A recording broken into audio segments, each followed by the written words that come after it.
and there's a Zionist thread to it. And it's very difficult to tell exactly what it is. There's very dark secret societies that are at the top of this thing. We have to understand that through history, we're taught to think that it's just the bankers, or it's just some big corporations or something. No, we have to understand that we're being lured into attacking them, and so it's not just those groups. It's very difficult for people to figure this out, because it's so, just for people to figure out that 9/11 is an inside job, takes them years.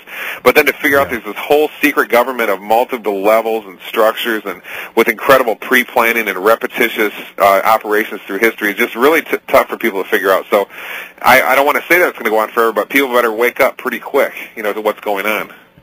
Yeah, because technology has evolved to a point to where they can really control everything. We're going to take a break and be right back with our guest, Jeffrey Grupp, with out there. I've been studying this for 2 decades, the New World Order, and have tried to take action to free myself from the beast system.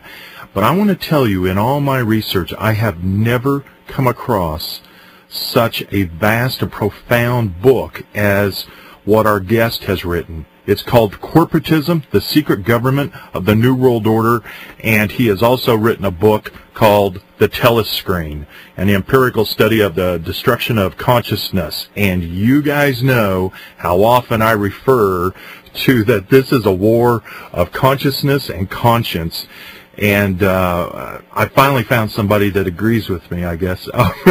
Jeffrey, I would like to, before we go forward to some specifics, I would like to ask, why or how did you ever get involved into this conspiracy or truth niche? Because you were a professor. You guys are supposed to be on the other side. You're supposed to help the New World Order, not hurt them. How did this all come about for you? Yeah, that's very observant of you to say that the universities are their territory. Those things are set up there for very specific reasons, so you make sure you don't know all the special things about yourself as a person, about this universe that's been created by this omnipresent creator.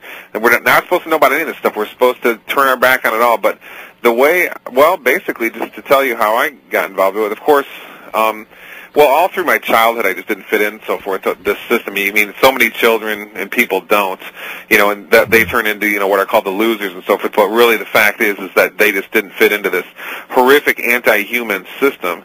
And then through the 1990s, luckily I had a good woman who I've been married to for a long time, and she sort of supported me just thinking and reading for a long time before we had children. And I read lots of books through the 1990s, which really got me to start questioning things.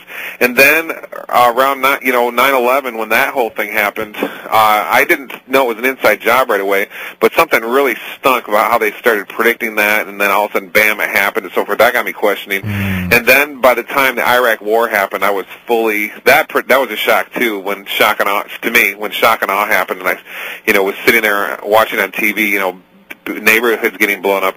By that time, I was already incorporating, no pun intended, some lectures on corporatism into my university work, and doing very heavy research. And actually, researching for the corporatism started around this time, a little bit before the Iraq War, and pretty much just, I don't know what the answer is to the question. I just want to know the truth about things, and I just can't believe everybody sits around here in this country and just denies what they can see with their own eyes. It's just so absolutely amazing. You can show someone a picture of the Pentagon on 9/11, and and say billions of people believe there was a plane there, and there's no evidence for it. And isn't that amazing how brainwashed the whole world can be? Think that there's a plane there when nobody even saw it, and people will just sit there and pick their nose and say, I think there was a plane. That's what I was told. People are so accustomed with our education system and our churches and the whole world system we live in to just believing everything that they're told, and not realizing that you're supposed to believe what you can experience with your mind and your senses. That's where you find the truth. That's the basis of science, which of course that doesn't even exist anymore in our nation. Unfortunately, all this big money garbage that they call science in the universities now. So I don't know. I don't know why I got into it. I just want to know the truth, and I just can't. Your show is called "Don't Tread on Me," and I feel that quite a lot with me. I have constitutional rights, and I'm not backing down for 1 second for anything to take those away. Yeah, and we can't. Now that there's so few of us, it's more important than ever that we do not back down, never give in. We got to draw our line in the dirt. Jeffrey, how has the New World Order taken over? How long have they been in control of this nation? Was it, from the very start? Were our founding fathers involved, or was it later?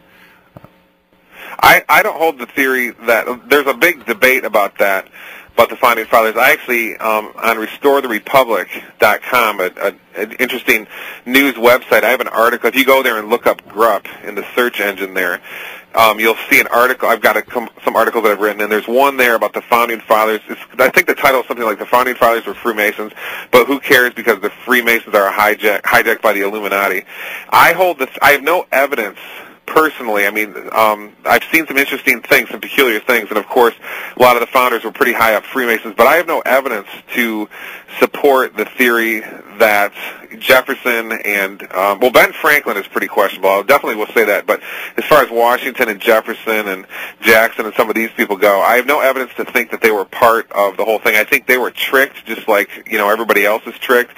They were just manipulated from behind the scenes by bankers and royalty and so forth. So that's the position. I could be wrong on that, but when I read Thomas Jefferson, that's not it just sure doesn't sound to me in anything like someone who's part of that system. There's no, COINTELPRO agents or anything anywhere in America now that I know of that write like that. And so, he's more inspirational than pretty much anybody I've ever read. So I just have to reject that they were part of it. But as far as how long the New World Order has been in control, I definitely hold the thesis that they've been in control since the beginning. I think they've been in control for 8,000 plus years of the world. No matter if humans we're in dark times and the Dark Ages or Renaissance Europe or American slavery, another New World Order operation, and on and on and on. The Holocaust of the Native Americans. They've been in control doing this stuff the whole time, and it's always been through the corporatists. Like, think of slavery, like I just brought up. That was a corporatist operation, and there was so much anti-slavery movements by white people and black in Europe and America. But the history books, they leave that out for our little children and our high schools. We're all supposed to just think, it was all black people in those camps, no Native Americans or white people, and it was everybody's supposed to get all upset with each other. And we're all supposed to fight with each other while the enemy sits back and laughs. Let's take a break. Jeffrey Grupp is our guest, and the book is Corporatism, and the other book is The Telescreen. Jeffrey, we've only got you this first hour of the show, so I really want to go forward and get a lot of information out of you. Okay. One of them is they rely on the manipulation of the masses, and obviously they're pretty good at it. You talk about two techniques, the first one being problem, reaction, solution, and the other one is called stepping stones. Can you explain both of those?